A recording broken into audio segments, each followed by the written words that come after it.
Então, se tivesse que eleger um fator para nós sermos mais competitivos nesta área, seria definitivamente a questão dos impostos. Claramente, Portugal. o que discrimina o setor automóvel face aos outros países é a pesada carga fiscal, que ainda por cima, num país, como eu disse, tem indústria automóvel, os países que têm indústria automóvel, como eu referi, são aqueles que tributam menos os automóveis, são aqueles que não têm indústria automóvel, que têm realmente uma carga fiscal mais elevada. E nós, é um contrassenso, porque temos indústria e, ao mesmo tempo, tributamos, digamos, da forma mais pesada o setor do automóvel no nosso país. Por exemplo, a nível da Auto Europa, eu julgo que as pessoas, quando olham para a Auto Europa, acabam por ver um certo oásis no setor automóvel em Portugal. Tem a ver pelo conjunto de regras serem ditadas, acabarem por ser ditadas pela Alemanha. Porque é que as coisas funcionam assim ali e parece que tudo o resto...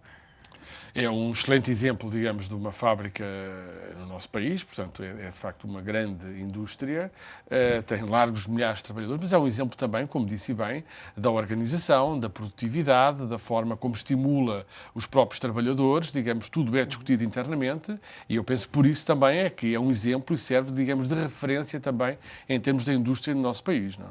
Porquê é que não podemos replicar este modelo, Miguel Varela? Replicar um modelo, porque de facto é difícil, porque é uma estrutura muito eficiente e que a maior parte da venda também é para exportação, não é para consumo interno. Mas o nosso mercado também é pequeno, não é? É muito pequeno, especialmente por causa disso, não é? E a maior parte da produção está-se a deslocalizar toda para a Europa de Leste ou até para outros países, outros continentes. E Portugal não tem mercado interno suficiente para absorver a dimensão de uma Auto Europa noutros setores de atividade. E também não é suficientemente atrativo para investimento estrangeiro para produzir para fora nas condições que a Auto Europa o faz. Portanto, é uma sorte termos ainda cá a Auto Europa. A questão burocrática também acaba muitas vezes por comprometer a entrada destes fabricantes em Portugal. Sim, esse foi um fator, digamos, em que Portugal se caracterizava há alguns anos atrás por um grande peso de burocracia, mas também aí há que referir que houve um avanço significativo no que respeita à desburocratização, sobretudo no que respeita ao investimento estrangeiro, não é? À criação de empresas, digamos, avançou-se, é um dos aspectos, aliás, Portugal penso que foi elogiado internacionalmente, foi essa parte, digamos, das menores formalidades necessárias a esse investimento. A agilidade que existe, porque é do interesse vital do país, e só poderia ser assim, não é? Com a própria AICEP, com todas as, digamos, as vantagens que são concedidas, que são dadas em termos, digamos, da menor burocracia. Eu penso que aí se avançou bastante. Agora, há que atrair, digamos assim, estamos num momento muito difícil, há que atrair, digamos, esse investimento, porque é vital para o desenvolvimento do nosso país, digamos. Nós vemos o exemplo da Auto Europa e de outras indústrias, digamos, o peso que têm no emprego, na criação de emprego, na qualificação do emprego também, isso é muito importante, e depois na exportação, portanto, na nossa economia, nos impostos que são pagos, tudo isso é importante e também o que gira à volta deste tipo de unidades industriais. Sabemos que à volta de uma grande empresa como esta, de uma grande fábrica como esta, há uma série de outras pequenas empresas, digamos, que fornecem essa fábrica e que, portanto, isso é importante também na criação de emprego, não é? E de riqueza. Acabamos por gerar um conjunto cluster, digamos, ali à volta, de postos de trabalho indiretos que funcionam. Nestes tempos, como é que é possível, o que é que nós devíamos estar a fazer para promover o investimento estrangeiro em Portugal? Não só neste setor, porque de facto é fundamental. Eu acho que a resposta vai sempre dar ao mesmo, especialmente a redução da fiscalidade e da carga fiscal e do problema também da legislação laboral.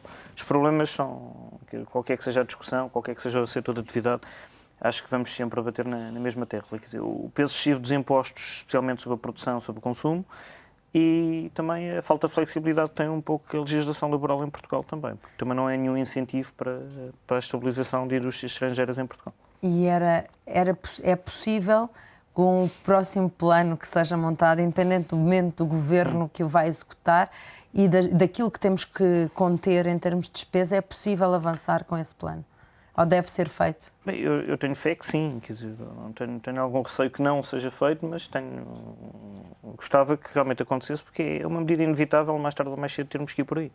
Porque, de facto, temos uma estrutura demasiado burocrática ainda, apesar de ser mais flexível agora montar empresas, mas estamos a falar mais de micronegócio e pequenos negócios. Montar grandes negócios ainda é complicado, é muito complicado.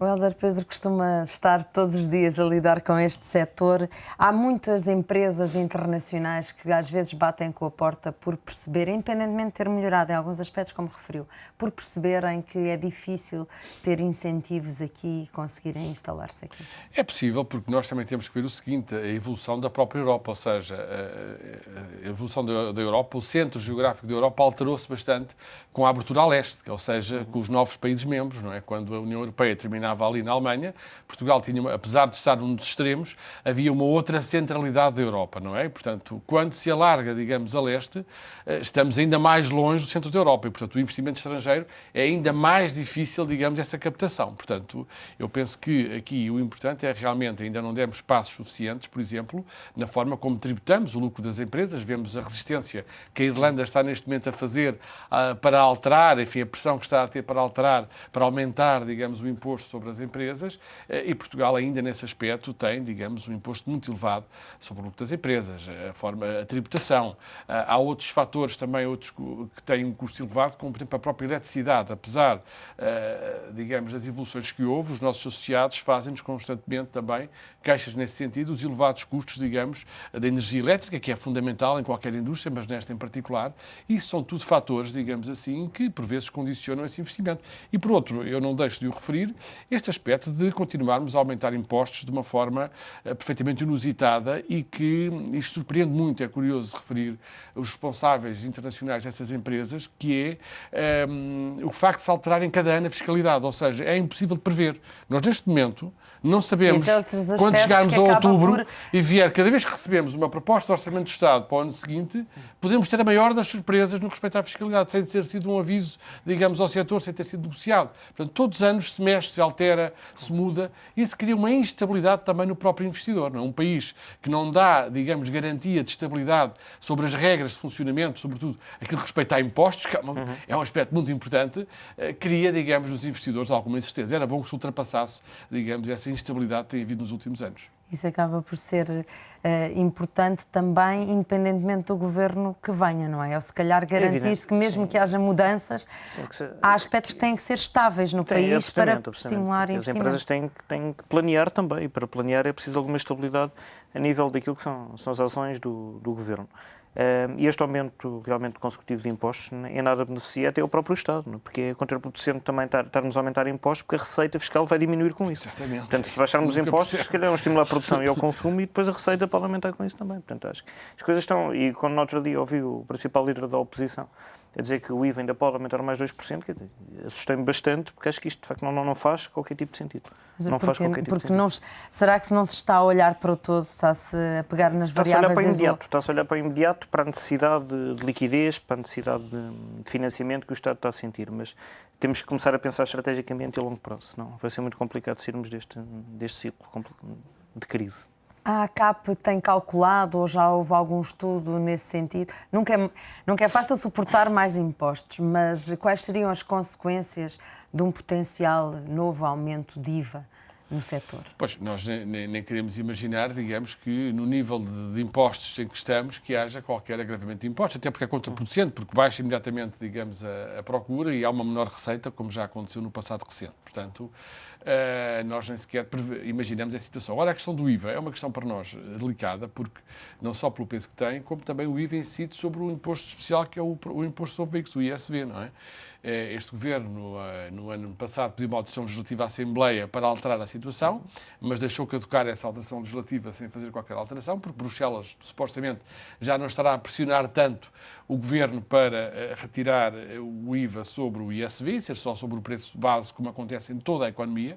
Portanto, no nosso caso, penaliza bastante, digamos assim, ainda por cima, a compra de veículos, sempre que há um aumento do IVA, não é? Mas, portanto, nós, em termos da ACAP, não estando no momento, digamos, de poder pedir uma redução dos impostos, temos essa consciência, digamos, que não teria qualquer efeito pedir a qualquer governo que seja que reduza ou que baixe os impostos no imediato, mas não agravar, digamos, esses impostos e, sobretudo, haver estímulos na economia, haver estímulos à procura. Isso é fundamental para sair da crise, para sair da recessão. E não foi essa a política que foi seguida recentemente.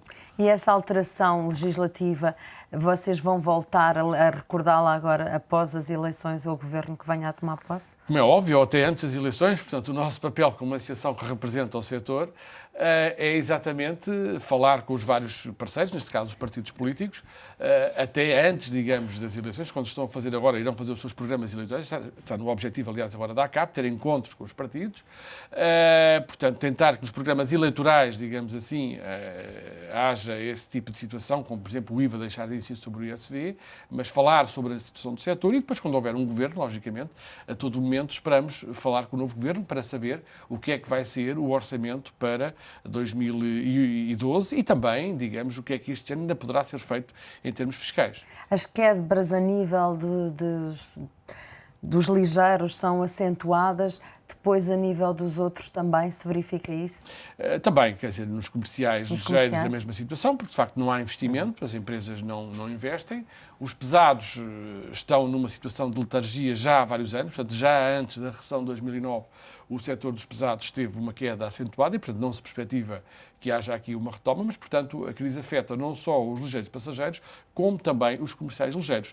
E é importante também referir que neste primeiro trimestre o mercado só não caiu mais porque há certos canais, digamos, para onde se escoam os automóveis que têm estado com uma procura mais elevada, como, por exemplo, as empresas de rentacar. Portanto, espera-se que o turismo tenha um comportamento positivo, ainda bem que assim seja para o país, e, portanto, não caiu mais porque muitos destes veículos que estão aqui foram vendidos não para particulares, não para pequenas empresas, mas para as rentacares, que é uma atividade importantíssima para o país, mas, portanto, isso leva também a uma situação aflitiva por parte dos concessionários, não é?